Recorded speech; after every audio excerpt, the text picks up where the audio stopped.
Well,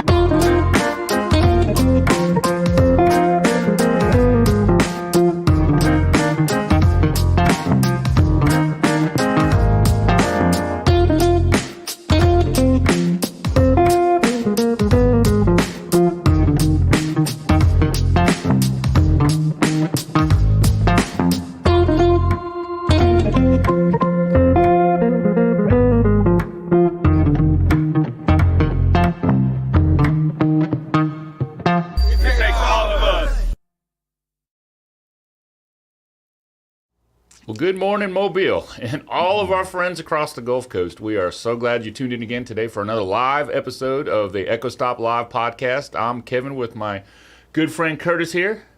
How's it going? Curtis, I got a surprise feeling? for you today. I'm feeling great. How are you feeling? Marvelous. Marvelous? Marvelous. You are digging deep in the vocabulary a little today. deep, right? Yeah. But I got a surprise for you. What's the surprise, Kevin? We have an amazing guest with us today. I don't see him. Where? So joining us live today is Brandon Sanders from the Wings of Life, and we are not just honored to have Brandon with us today, but just in the few minutes I was speaking with him, I know we are blessed to have him here. Absolutely. And so we want to value your time and bring you some really good information. So we're going to get right into this. But before I do, I would like to share with you a couple of important things. One, if there is an email that you want to send us and ask a question, or send a comment, or just find out how you can get involved. It's echostoplive@gmail.com. That is echostoplive@gmail.com. And we want you to tune in every Friday at 8:30 to our live podcast on this YouTube channel and also Facebook Live. But Brandon, welcome. Hey, thank you guys for having me. Yes. Honored to be here. Appreciate Well, you we're guys. glad you were able to come. Yes. Yes. So let's just tell our viewers a little bit about you. I mean, we're just having a conversation. My name is Brandon Sanders, and I've been in the Mobile area for many years. I just moved back here from Texas, actually, but I like to say, I'm a husband first to my amazing wife, Carrie Sanders. I'm a father to Connor, and I'm a great friend to many people, a mentor to a few men and young men, and I'm a pastor, a leader, and I'm also the executive director of the Wings of Life. So, wow. Yeah. Job title. Well, more important, a lot of responsibilities. Absolutely. Yeah. So, that's amazing. You, in about 10 seconds there, have told us about a lot of things that many people aspire to their whole life, and you've got all of them kind of wrapped up, which is really good. So we're going to kind of peel that back just a little bit as we go through. Wings of Life, aside from it sounding like an amazing support system, but what is it? Tell us what. Well, that the is. Wings of Life, we've been in the city of Mobile for 34 years. Wow. We started downtown in one room, started as a Bible study in the Metro County Jail. I saw a lot of recidivism, a lot of the same people coming through, our founder did, and I realized that many of them were coming because they were homeless and they were addicted. And so at that time, there wasn't a lot of treatment. Treatment was kind of just beginning to start. People were beginning to look at addiction from a different perspective. So he just started feeding people, taking people in, and then we grew, purchased a city block downtown where we've been right here on St. Louis Street for 26 years. And now we've just purchased 40 acres out in West Mobile where we're going to be taking in whole families. What we do, we say our mission is to empower people to break destructive life cycles, including poverty, addiction, incarceration, and violence. And we do that through Christian discipleship and what we call holistic education. So it's not just about ministering to a person spiritually or even just helping a person naturally, but it's ministering to the whole man, financially, mentally, emotionally, and spiritually, empowering them with the tools they need to change their life. That's really what we do. We change lives right here in Mobile. So. And that's why you and I are friends. How many podcast episodes did we just lay out there? Because man, a bunch. I'll just say a bunch. I'm fascinated by what you said. Now, there's history, right? So you've talked about the history of the Wings of Life, but there's some changes that are going on now. Yes, sir. You briefly mentioned. Yes, so tell us a little about this expansion. Well, another reason Curtis and I are such great friends is because I believe you have to be innovative when you're addressing problems in our society. The more that you work with people, the more that you begin to see how deep the systemic problems really are that we're facing as a community. And so our organization is always looking to grow so that we can meet the needs and better serve people. And so what we found is that, there's silent victims in incarceration, addiction, and even in the gun violence that we see in our city, and then usually it's the children. And so we see the destruction of the family as one of the major problems that we need to address. And so in our ministry, what we've done is we've purchase new property for the purpose of taking in the whole family unit. So as we work with the man, as we work with the woman, our goal is to bring the family back together.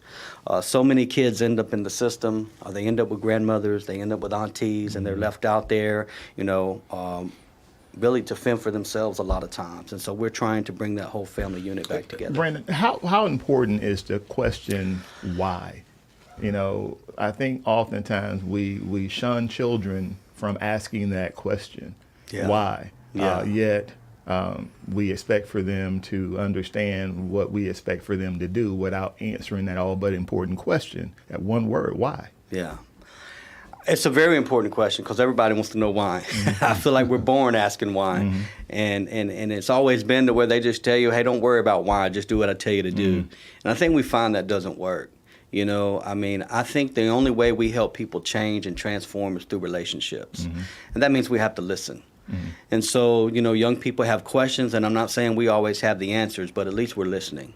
And sometimes you allow a person to ask the right questions, and they'll find their own answers in the process. And so it's just being there for people and listening to what they have to say. Let me throw this at you, and I might be skipping. You throwing it at me, or you want to throw it at Brandon? I've seen you catch, so I'm going to throw it to someone else. But, okay, good one. But let me throw this idea because we're talking about something that's very serious, but I think it has very diverse roots, if you will, that go pretty deep. And the question why, when I hear somebody say why, I consider that what I would call evidence-based. They want to see, feel, touch, or hear something that explains something, which to me is an interesting question because human nature, like you said, is the why.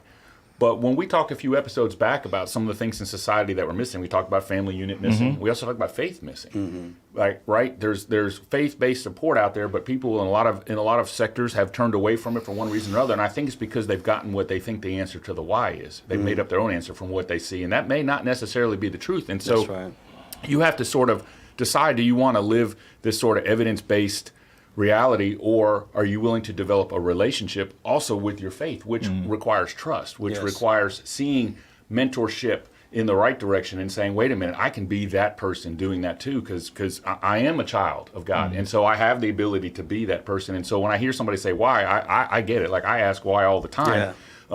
Police department is asking why all the time, but I think we can't just talk about asking why and also not talk about the other piece that's missing, which is there has to be a little bit of faith. And when you bring that family together, they have to rely on each other, but also have that faith for other things that are going to be provided, and not ask why as much as how can I move forward with this new relationship. And I think that's important. Well, I don't know if you see that in your line of work. Yeah, definitely. I mean, it's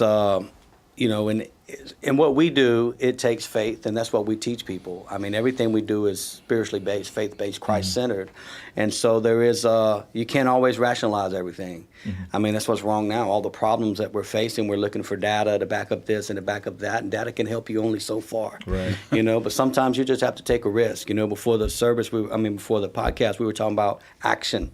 You just got to take action.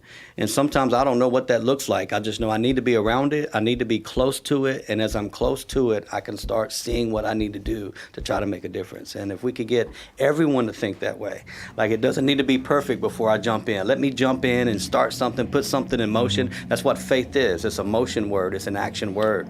And let me segue into something else with that, because a lot of people, what you guys do at Wings of Life is faith-based.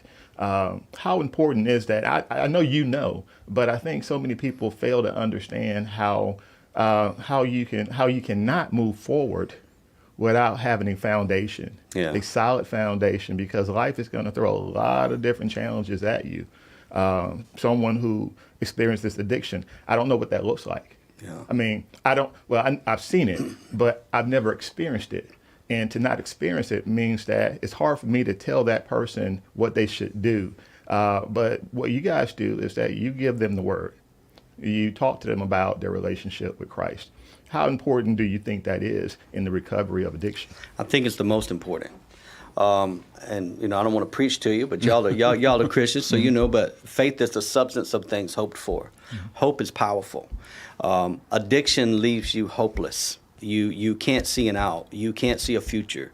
You lose your family. You lose everything. I mean, most of the people that come to us, we're not Malibu Treatment Center. We don't cost $65,000. Most of the people that come to us, they've already exhausted all of their resources, and so they're at the end of their rope. And so we lead them to the cross. We lead them to Jesus. And once they connect with him and begin to develop that relationship, that's where you begin to see life come back into their eyes, come back into their heart. They begin to change. So I think it's the most critical aspect, because if I don't see how a person that doesn't believe in God can have any respect for human life, because we're made in the image of God. So with that alone, when we think about that, how important is it for us to understand that when we talk about violence in our community, how important is it for us to have a intentional conversation about our faith and our walk, in our way that we show ourselves to be in front of others who may not know what we know?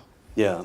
I think it's important because you think about it, and again, I don't want to get political or anything, but when you teach people that they are animals at the core, then there's no hope. There's no reason for them to respect your life, because fundamentally what I'm teaching you is that we're like animals. I've got to survive and you got to survive. So when it comes down to survival, I'm going to take care of me. It's self-preservation.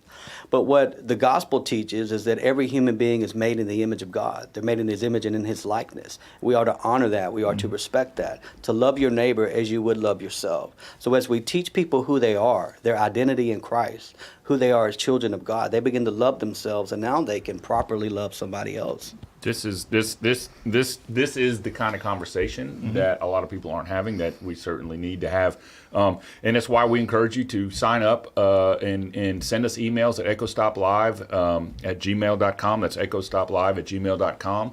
Also to tune in every Friday at 8:30 and watch our live podcast. We've also got an anonymous tip line. If you know something, see something, don't just say something, but do something, and that is 844-251-0644. I want to take a moment and just show you this little video so you can learn a little bit more about Brandon and what the Wings of Life is doing to our city. Hello, my name is Brandon Sanders, and I am the Executive Director and the lead pastor here at the Wings of Life. And if you've come to our website, then you're probably looking for a recovery program for either yourself or a loved one. And I just want to take a minute and tell you who we are here at the Wings of Life. We are a nonprofit, Christ-centered program, and we focus on breaking the chains of addiction, incarceration, and poverty through education, rehabilitation, and spiritual development. We're a 90-day in-house program, and we are a discipleship program. Everything that we teach is Christ-centered and faith-based. We call it healing of the spirit, healing of the soul, and healing of the body. On staff, we have several certified recovery coaches that are here to walk with you or your loved one through the process. I know this program works because I myself went to it back in 2009. Then I went out to Katy, Texas to be an executive pastor at an amazing church. But the Lord's called me back to help here at this program. So I want to encourage you and your loved one to look at all of our resources, check out our videos, stay on our website and look at all the programs that we offer.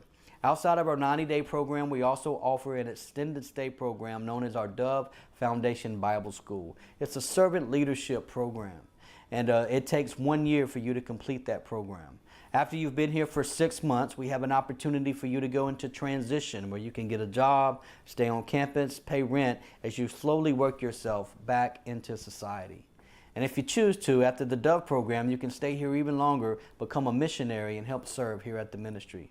So I just want to encourage you that there is hope, there is healing, and there is a way for you to find yourself coming out of the life that you're currently living in. So if you or your loved one are interested, check out all of our videos, click the link below, continue to walk through our website, and if you have any questions, just give us a call. Thank you.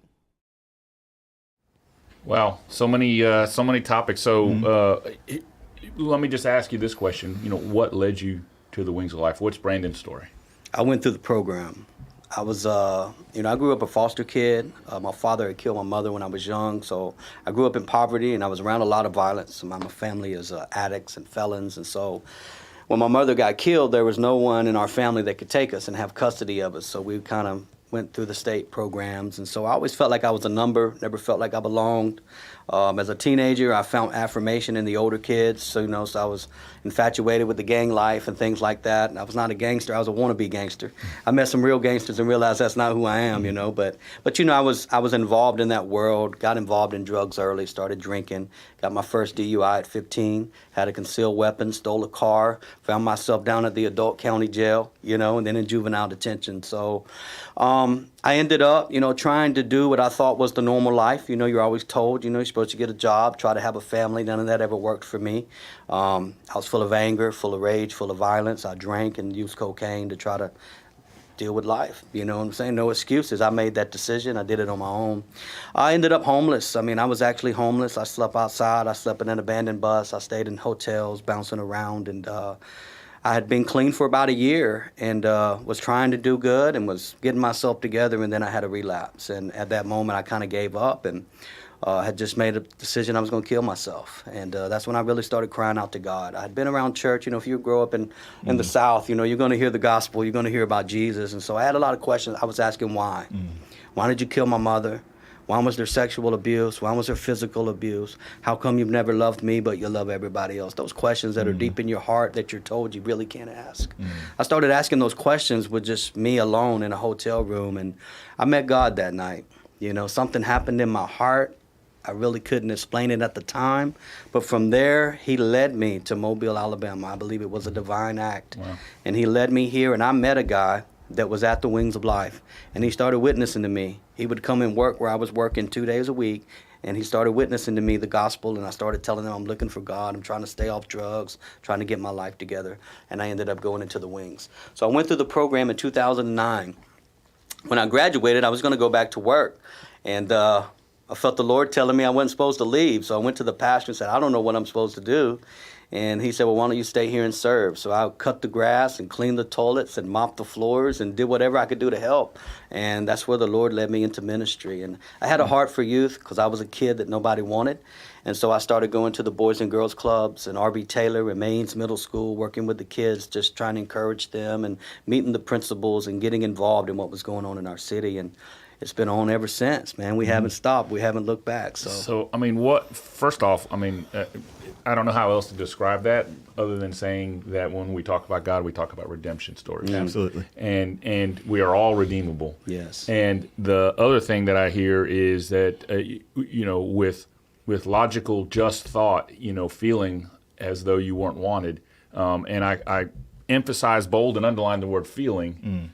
Because you may feel that way, yes, but you are wanted and that's you right, are loved. And that's the right, fact that you came full circle to a realization that that's where you belong and this is where you belong. And now that you're spreading that message to others who may be in an earlier stage of kind of where you've been, gives hope that there is a way out. Yes. And that's really, I think if there was an underlying message of the Echo Stop podcast, aside from stopping violence, gun violence, especially with our youth, but there is a way out. Yes. And we want to use this platform, this opportunity to share with the community ways out. And this is what we've been talking about even going into this year. I will say this more than anything else. For me not to say it would be wrong. And I would say that our problem in society today is that we don't have a relationship with Christ. Yeah. That's our problem. And we don't have enough people trying to show what that looks like in their everyday. So those are the challenges that we face. It's not violence. Violence is a byproduct of what we are failing to do. So you guys, as we kind of move into this different conversation for just a minute here, you actually mentioned something that we've talked about before, which is the trauma and how that affects life. And so how does the Wings of Life deal with people that are coming in these situations, but they've also experienced trauma? You experienced trauma that's lasted a lifetime, and you sort of process that at different points and how it affects you. So how do you deal with that? You're bringing somebody in, trying to get them back on their feet, give them hope, give them dignity, show them respect, give them faith-based foundation, but they got this trauma that's sort of blocking. Well, it takes time. It's we spend a lot of time developing a relationship where we can earn trust. We see so many people that come from so many walks of life, but trauma is very real. Women that have been trafficked, men that have, seen people murdered in prison, or young men that have seen, there's just all kind of trauma that you're dealing with. And so basically what I see trauma do is people don't trust. They don't trust you. They don't trust you can help them. They feel like everybody's out to get them, so their guard is always up. So we spend a lot of time just trying to love people basically with the love of God and listening, giving them a voice, and eventually they begin to open up. So we do a lot of one-on-ones, a lot of the word. We have different tools that we use to get people into a process of discipleship, and the word will do an amazing work in a person's life. The Holy Spirit begins to open a person up, and so we're there when they need someone to be there. And we don't force the conversation. We bring you in, we house you, we clothe you, we feed you, we love you, we sit with you, we check on you, how you're doing. Every time we walking by you, just kind of letting you know, hey, we're here to serve you. And eventually, that begins to open up the conversation of the things in their life that have caused trauma. And just talking about it, praying with them, believing God to heal them, teaching them healing is possible. You don't have to learn how to cope. You can actually be an overcomer.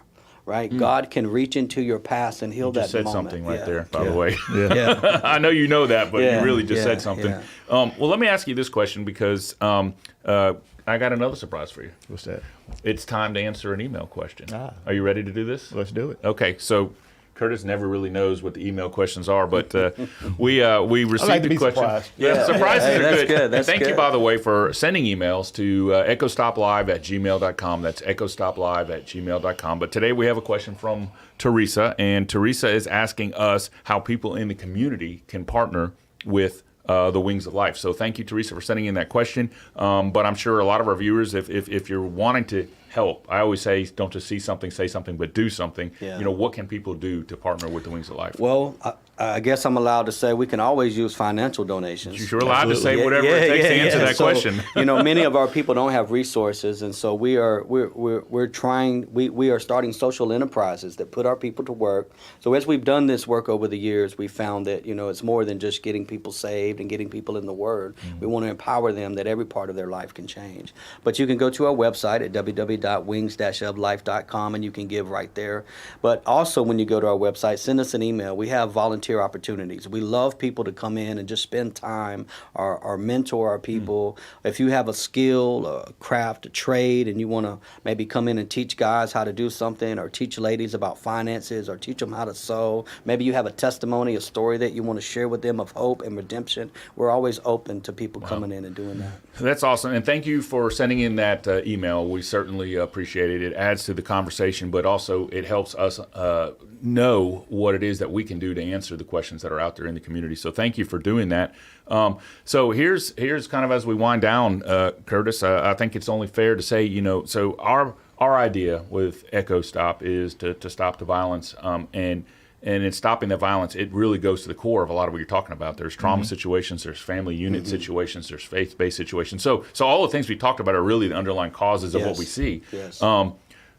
Sort of in both directions, what can the city do in working with the Wings of Life, and what can the Wings of Life do in working with the city so that we can better make this the community that we really know it can be? Yeah, that's why I'm here today. I want to know because I believe in partnerships. The last part of our mission statement says, through Christian discipleship, holistic education, and community partnerships. Curtis and I have always had a great relationship. Every time he has a new program that he's starting, I'm looking at how can we get involved, and he's always looked the same for us. He's brought those programs into the Wings, the Fatherhood Initiative, the SCORE program. We work together to get people treatment, things like that. So I think it's doing what we're doing here, having a conversation, and when a need is present, you telling me what I can do. And as far as us, just really quick, we do work with the courts to try to decriminalize addiction. Now, there's a lot of crime that comes from addiction, but addiction itself isn't the crime. It is a disease, and it is a spiritual condition that can be healed. Right? And so we look to heal people. So with nonviolent drug offenders, we're looking to really try to find them some treatment, give them the opportunity. We put the ball in their court.